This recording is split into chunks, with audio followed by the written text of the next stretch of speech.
एक 19 साल की टीचर जो स्कूल से निकली थी लेकिन कभी घर वापस नहीं पहुंची।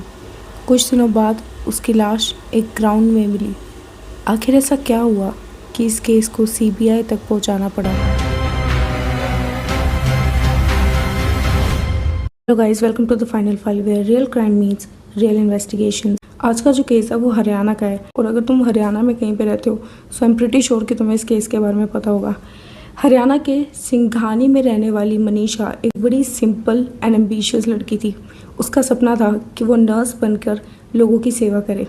क्योंकि मनीषा एक लोअर मिडिल क्लास फैमिली से बिलोंग करती थी और उसकी फैमिली की फाइनेंशियल कंडीशन भी बिल्कुल अच्छी नहीं थी। सो अपनी फैमिली को सपोर्ट करने के लिए उसने सिर्फ 19 साल की एज में एक जॉब करना स्टार्ट कर दिया था। घर के पास के ही एक स्कूल में एज ए टीचर की जॉब किया करती थी। जॉब से उसकी जितनी भी इनकम होती वो उससे अपनी फैमिली को प्रोवाइड करने का ट्राई किया करती। जॉब के साथ साथ वो अपने फ्यूचर को लेकर भी काफ़ी ज़्यादा सीरियस थी और यही रीज़न था 11 अगस्त 2025 को वो अपने प्ले स्कूल से फ्री होने के बाद दिन के करीब 2 बजे एक नर्सिंग कॉलेज गई थी।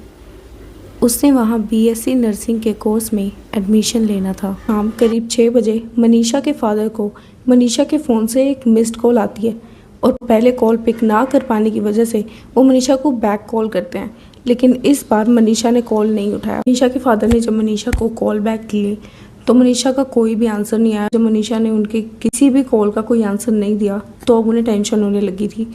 तो अब उनके करीबी रिश्तेदारों ने सबने उन्हें यही सजेस्ट किया जाके पुलिस स्टेशन में उसकी मिसिंग रिपोर्ट लिखवाओ। तो जब मनीषा के डैड मनीषा की मिसिंग रिपोर्ट लिखवाने के लिए पुलिस स्टेशन गए तो पुलिस ने इस केस को बिल्कुल भी सीरियस नहीं लिया और उन्होंने मिसिंग रिपोर्ट लिखने से मना कर दिया। एंड नॉट ओनली दिस, उन्होंने ये तक कहा कि तुम्हारी बेटी अपनी मर्जी से गई है और थोड़े 2-3 दिन में वो वापस आ जाएगी, तो मिसिंग रिपोर्ट लिखवाने की कोई ज़रूरत नहीं है।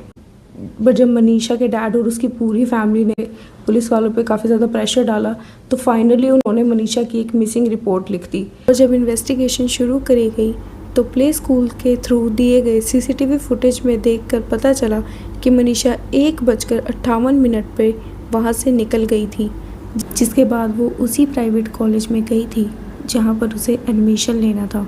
जब पुलिस इस कॉलेज पहुँची तो वहाँ पर उन्हें नशे में धुत 3 आदमी भी मिले, जिनसे पूछताछ करने पर ये पता चला कि उस दिन कॉलेज 1 बजे ही बंद हो गया था और उन्होंने ये भी कहा कि ना तो वहाँ पर कोई लड़की पूछताछ के लिए आई और ना ही उन्होंने वहाँ पर मनीषा को देखा।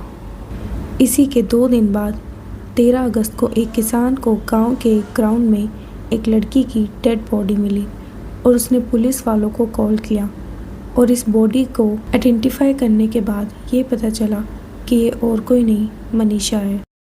के पेरेंट्स ने उसकी बॉडी देखी तो उन्होंने मनीषा को अपने घर ले जाने से भी मना कर दिया था।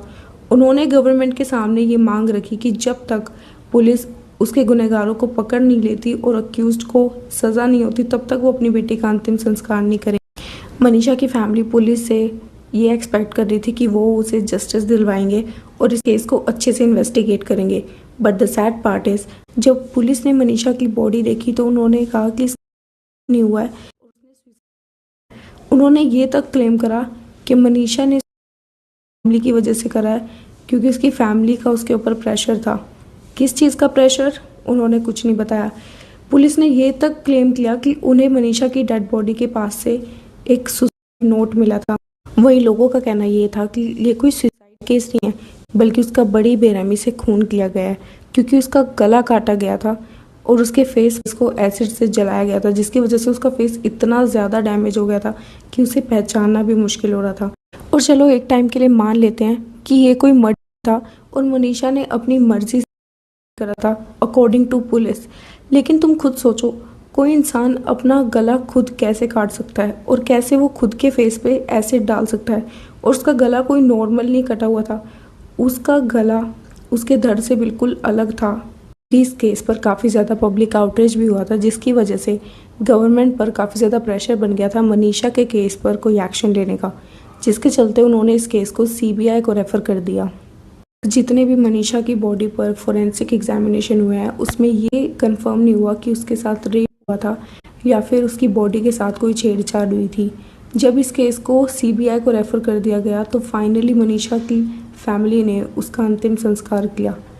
इसी होप में कि उनकी बेटी को जस्टिस मिलेगा। But the sad part is कि आज 1 साल से भी ज़्यादा हो गया है इस चीज़ को हुए बट अभी भी पुलिस ने इस केस से रिलेटेड एक भी अक्यूज़ को अरेस्ट नहीं करा और अभी तक ना ही पता चल पाया है कि आखिर मनीषा की डेथ का रीज़न था क्या। And there are some thing which really bugged me in this case. एक फर्स्ट थिंग इज़ कि पुलिस ने इस केस को स्टार्टिंग से ही सीरियसली लिया और 1 साल होने को आ गया एंड पुलिस ने इस केस से रिलेटेड किसी भी इंसान को अरेस्ट नहीं करा है और अभी तक ये पता नहीं चल पाया है कि एक्चुअल में मनीषा के साथ उस दिन हुआ क्या था।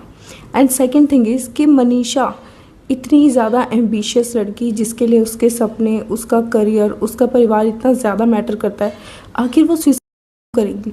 और अगर वो भी तो वो अपने घर पे करती ना, वो इतने घर से बाहर जाके इतना ज़्यादा सीन क्रिएट क्यों करती, वो क्यों बाहर जाती अपने फॉर्म का पता करने के लिए। It really doesn't make any sense. But I really wish कि मनीषा को जस्टिस मिले और जिन्होंने भी उसके साथ ही सब कुछ किया है उन्हें सज़ा हो।